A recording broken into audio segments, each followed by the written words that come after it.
ओम शांति। राजयोग अनुभव गाइड। आज हम 14वां विषय कर रहे हैं। क्या स्मृति करने वाला हूं?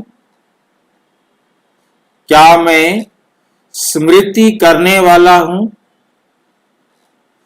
या स्मृति स्वरूप बन गया हूं? क्या मैं स्मृति करने वाला हूं या स्मृति स्वरूप बन गया हूं?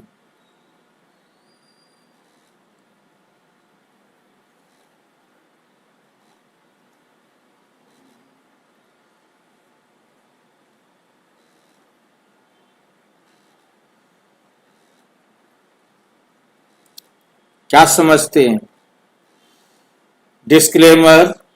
महत्वपूर्ण ये स्पीच ब्रह्मा कुमारीज की मूल्यों के आधार पर आध्यात्मिक ज्ञान को सरल और सहज और समझने योग्य भाषा में प्रस्तुत करने का प्रयास है। इसमें दिए गए उदाहरण समझ को आसान बनाने के लिए हैं।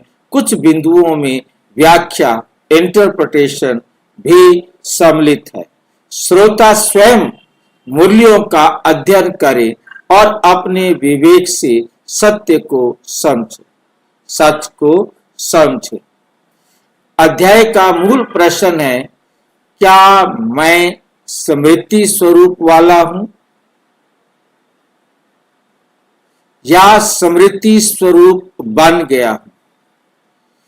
अब दोनों में क्या अंतर होगा? क्या मैं स्मृति करने वाला हूं या स्मृति स्वरूप बन गया हूं? दोनों में क्या अंतर है? एक स्मृति करने वाला है, अपने आप को याद दिलाने वाला है कि मैं आत्मा हूं, मैं शांत स्वरूप आत्मा हूं, मैं पवित्र आत्मा हूं। एक स्वयं को याद दिलाने वाला है। और दूसरा क्या है? स्मृति स्वरूप। वो हमेशा याद में रहता है कि मैं आत्मा हूं। उसे याद करना नहीं पड़ता, उसे याद रहता है। राजयोग में सबसे बड़ा परिवर्तन क्या है? राजयोग में सबसे बड़ा परिवर्तन क्या है? आध्यात्मिक जीवन की शुरुआत में आत्मा याद करने का प्रयास करती है, बार बार अवेयरनेस लाती है, स्वयं को आत्मा समझने का अभ्यास करती है। लेकिन राजयोग की मंजिल केवल याद करना नहीं है। राजयोग की मंजिल केवल याद करना नहीं है।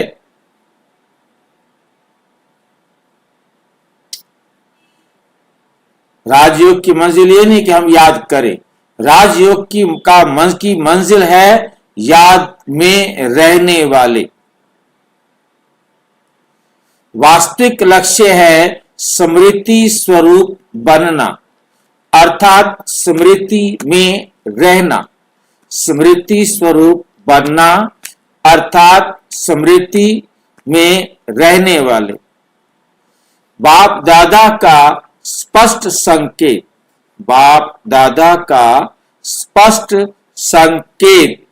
बाप दादा कहते हैं, अव्यक्त मुरली 30 जनवरी 2010। स्मृति करने वाले नहीं, स्मृति स्वरूप बनो। स्मृति करने वाले नहीं बनो, स्मृति स्वरूप बनो। अर्थात स्मृति में रहने वाले बनो। स्मृति करना और स्मृति स्वरूप में रहना, स्मृति करना और स्मृति स्वरूप में रहना, इसमें अंतर है। स्मृति स्वरूप करना और स्मृति स्वरूप रहना, इन दोनों में क्या अंतर है? स्मृति करने वाला प्रयास करता है और स्मृति स्वरूप वाला सहज रहता है। बीच बीच में याद आएगा फिर भूल जाएगा, परंतु जो स्मृति स्वरूप है वो निरंतर याद में रहता है। मानसिक रिपीटेशन, लिविंग अवेयरनेस जो करते हैं वो मानसिक रूप से बार बार रिपीट करते हैं, परंतु जो रहते हैं वो लिविंग अवेयरनेस में रहते हैं, उन्हें स्मृति में रहते हैं, उन्हें स्मृति दिलानी नहीं पड़ती, याद रिपीट नहीं करने पड़ते शब्द। टेम्परेरी फोकस, जो स्मृति करते हैं, आओ चलो याद करें, 5 मिनट याद किया, चलो अब खेल लेते हैं, दूसरे काम कर लेते हैं, आधा घंटा याद किया, चलो अब दूसरे काम कर लेते हैं, वो टेम्परेरी फोकस होता है। परंतु ये स्टेबल आइडेंटिटी है, यह हर समय की है हमारी, क्या हम हर समय याद में हैं। हमें याद में याद करना नहीं, हम याद में ही रहते, हम याद में ही रहते। स्मृति करना आवश्यक क्यों है? स्मृति करना जरूरी क्यों है? क्योंकि देह भान पुरानी आदत, क्योंकि देह भान पुरानी आदत है। आत्म स्मृति नई प्रैक्टिस है। आत्म स्मृति जो है वे नई प्रैक्टिस है। इसलिए शुरुआत में अभ्यास करना पड़ता है, बार बार लौटना पड़ता है, अभ्यास करना पड़ता है और बार बार लौटना पड़ता है। इसलिए शुरुआत में क्या करो? अभ्यास करो, परंतु बार बार लौटना नहीं पड़े। अभ्यास करना पड़ता है, बार बार लौटना पड़ता है, अवेयरनेस जगानी पड़ती। लेकिन लक्ष्य क्या है? हमारा लक्ष्य है अवेयरनेस इतनी नेचुरल हो जाए, अवेयरनेस कैसी हो जाए? इतनी नेचुरल हो जाए कि वे बैकग्राउंड कॉन्शियसनेस बन जाए। वो क्या बन जाए? बैकग्राउंड कॉन्शियसनेस बन जाए। हमारी जो है ना अंदर से हर वक्त चेतना में रहे कि हम हैं ही आत्मा, उसे याद दिलाना नहीं पड़े। जैसे हम अपना नाम याद रखने की मेहनत नहीं करनी पड़ती, वे ऑटोमेटिक आइडेंटिटी है। वे ऑटोमेटिक क्या है? आइडेंटिटी है। उसी प्रकार मैं आत्मा हूं। अवेयरनेस ऑटोमेटिक बन सकती, अवेयरनेस जो है वो ऑटोमेटिक बन सकती है। विज्ञान की दृष्टि से समझे, इसको विज्ञान की दृष्टि से समझे। न्यूरोसाइंस बताती है कि रिपीटेड कॉन्शियस अवेयरनेस सब कॉन्शियस आइडेंटिटी को बदल सकती है। न्यूरोसाइंस बताती है कि रिपीटेड कॉन्शियस अवेयरनेस, लगातार चेतना आत्मिक स्मृति में जागृति रहे। न्यूरोसाइंस बताती है रिपीटेड, लगातार बार बार रिपीट करना, कॉन्शियस, एकदम कॉन्शियस होकर, चैतन्य होकर, और अवेयरनेस चेतन स्मृति में। अवेयरनेस माना स्मृति, अवेयरनेस माना जागृति, अगर अवेयरनेस माना अपने आप को फील करना, महसूस करना। अवेयर एकदम अटेंशन देने वाले। सब कॉन्शियस आइडेंटिटी को बदल सकती है। कॉन्शियस जो है ऐसा कॉन्शियस होती है, मतलब कॉन्शियस माइंड जिसको हम कहते हैं ना, कॉन्शियस माइंड, चेतन मन। यहां है चेतन अवेयरनेस। हमें अपनी चेतन अवेयरनेस जो है वो उस समय हमें स्मृति में हो, चेतन अवेयरनेस हो, तो ये जो है ना क्या करती है, हमारे सब कॉन्शियस आइडेंटिटी को बदल देती है। मतलब हमारी, क्योंकि ये जिस प्रकार से देह के हिसाब से बता रहे हैं, वो तो हम यदि बाबा के ज्ञान के हिसाब से समझे कि कॉन्शियस माइंड सब कॉन्शियस माइंड को चेंज करता, बदलता है। क्योंकि चेतन माइंड के द्वारा हमारे पास जो संदेश आता है, मन नए संदेश लेकर आता है और बुद्धि उसे एक्सेप्ट करती है और उसका मंथन करके अपने जीवन में धारण करती है, तो ये सब कॉन्शियस के द्वारा होता है।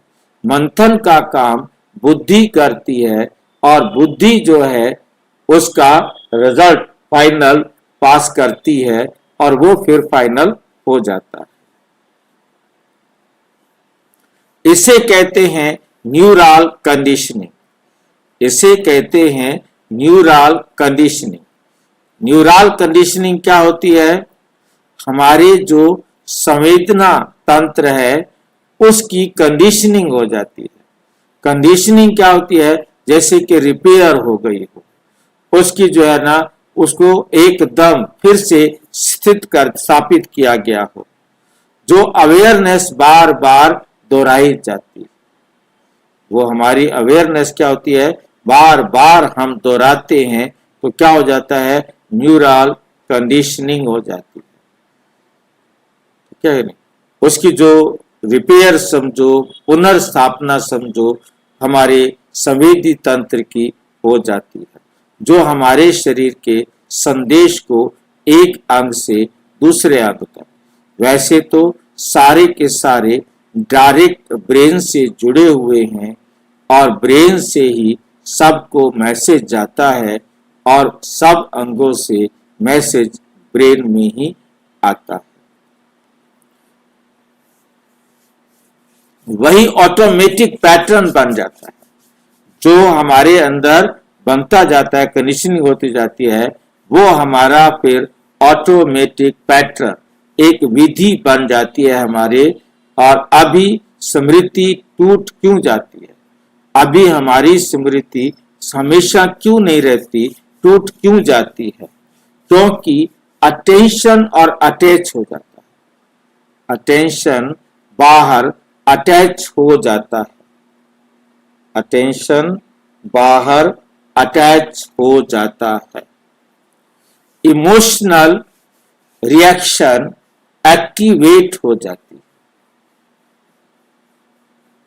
इमोशनल रिएक्शंस एक्टिवेट हो जाती है।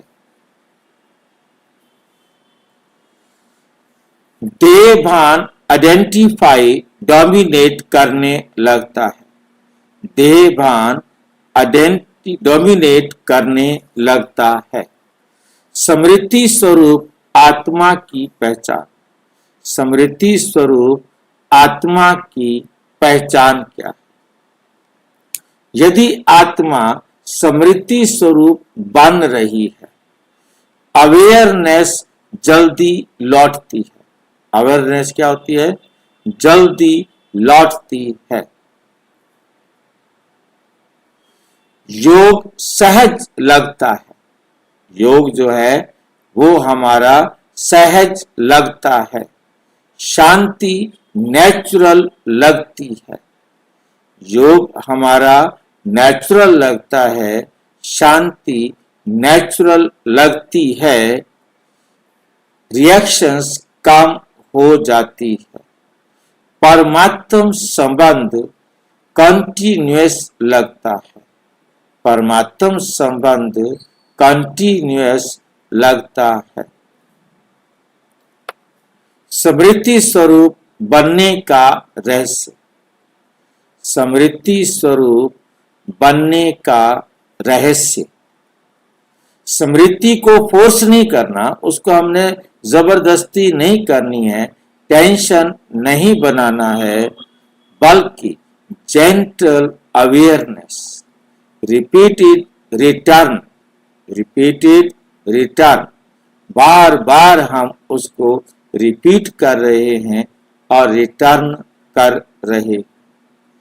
जेंटल अवेयरनेस, एकदम साधारण, मतलब एक अच्छी तरह से सावधान रहना, अवेयर रहना। एक्सपीरियंस बेस्ड रिमेम्बरेंस, अनुभव के आधार पर याद करना, अनुभव के आधार पर रिमेम्बरेंस, बाबा की याद रहे। बाप दादा सहज योग क्यों कहते हैं? क्योंकि वास्तव में योग स्ट्रेन नहीं देता, वास्तव में योग स्ट्रेन नहीं देता, दबाव नहीं देता। अवेयरनेस को नेचुरल बनाता है। राजयोग जो है हमारी स्मृति को नेचुरल बनाता है, कोई फोर्स नहीं करता। योग हैवी लग रहा है, भारी लगता है, शायद अवेयरनेस मैकेनिकल हो गई। स्मृति जो है वो मशीन की तरह है, नेचुरल नहीं। नेचुरल होगी तो बहुत अच्छी तरह बुद्धि योग लगेगा। फीलिंग और एक्सपीरियंस कम हो गया, अब फीलिंग भी कम हो गई है और अनुभव भी क्या हो गया है, कम हो गया है। 11, साइकोलॉजी क्या कहती है? मनोचिकित्सा क्या कहती है? जब कोई आइडेंटिटी रिपीटेडली इमोशनली एक्सपीरियंस्ड होती है, जब कोई आइडेंटिटी, परिचय लगातार रिपीट हो रहा हो, इमोशनली भावनात्मक हो और एक्सपीरियंस्ड हो, जिसका हम अनुभवी बनते जाते, वे सब कॉन्शियस इमेज बन जाती। वो सब कॉन्शियस में एक सेल्फ इमेज बन जाती है। इसलिए मैं आत्मा,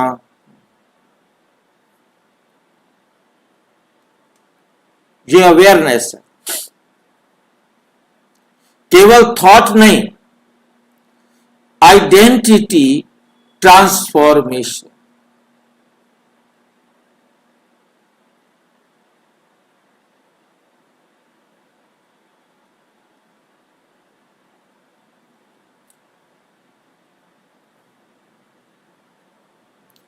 केवल थॉट नहीं, आइडेंटिटी ट्रांसफॉर्मेशन, हमारी जो पहचान है वो बदल जाए, हम देह भान से आत्म अभिमानी बन जाए।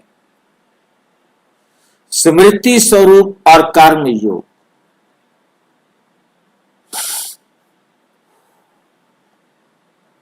जब अवेयरनेस स्टेबल होने लगती है, कर्म करते हुए भी कनेक्शन बना रहता है।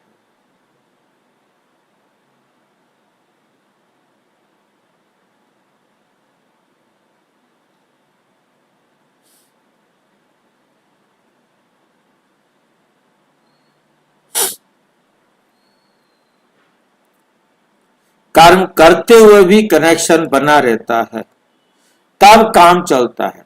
लेकिन भीतर शांति भी चलती रहती है, भीतर शांति भी चलती रहती है। यही लिविंग रिमेम्बरेंस है, यही बाबा की याद में रहना।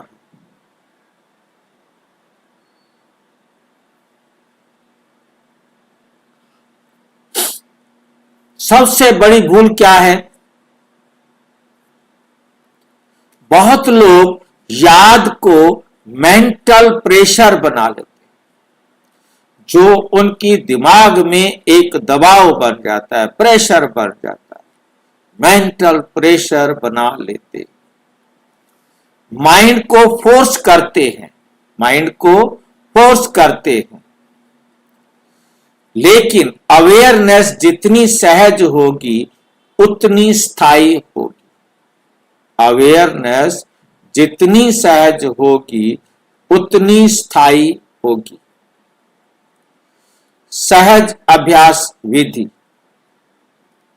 स्टेप 1, पॉज, कुछ सेकंड रुके, कुछ सेकंड रुके। स्टेप 2, अवेयरनेस, मैं आत्मा हूं। फीलिंग, शांति की, हल्केपन की, स्थिरता की फीलिंग करें इसको थोड़ी देर के लिए। स्टेप 4, कंटिन्यू नेचुरली, अब उसी अवेयरनेस में काम करें। स्वयं को चेक करें, क्या मुझे बार बार जोर लगाना पड़ता है? क्या अवेयरनेस थोड़ी नेचुरल बनने लगी है? अवेयरनेस थोड़ी नेचुरल बनने लगी है? क्या कनेक्शन बीच बीच में टूट जाता है? क्या मैं रिमेम्बरेंस को महसूस भी करता हूं? क्या मैं रिमेम्बरेंस को महसूस भी करता हूं? 16, आज का अभ्यास। आज पूरे दिन याद करने की कोशिश कम करें और अवेयरनेस में जेंटली लौटते रहें। भीतर रिपीट करें, मैं स्मृति स्वरूप आत्मा हूं, मैं स्मृति स्वरूप आत्मा हूं। अध्याय निष्कर्ष। राजयोग की मंजिल केवल याद करना नहीं,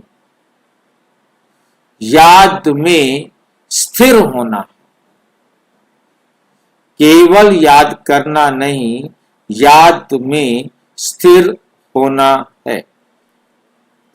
जब आत्मा अवेयरनेस को जीने लगती है, जब आत्मा अवेयरनेस को जीने लगती है, कनेक्शन को महसूस करने लगती है, रिमेम्बरेंस नेचुरल हो जाती है, जब स्मृति स्वरूप आत्मा अवस्था विकसित होने लगती है, अध्याय सूत्र, जब स्मृति प्रयास नहीं रहती, जब स्मृति प्रयास नहीं रहती, तब वे स्वरूप बन जाती है, तब वे स्वरूप बन जाती है। अच्छा, ओम शांति। और विस्तार से जानने के लिए प्रजापिता ब्रह्मा कुमारी ईश्वरीय विश्वविद्यालय के किसी भी सेवा केंद्र पर संपर्क करें और यदि कोई प्रश्न है तो 9213106986 पर अराटाई या टेलीग्राम करें 9650692270 पर, केवल व्हाट्सएप करें, फोन नहीं। ओम शांति।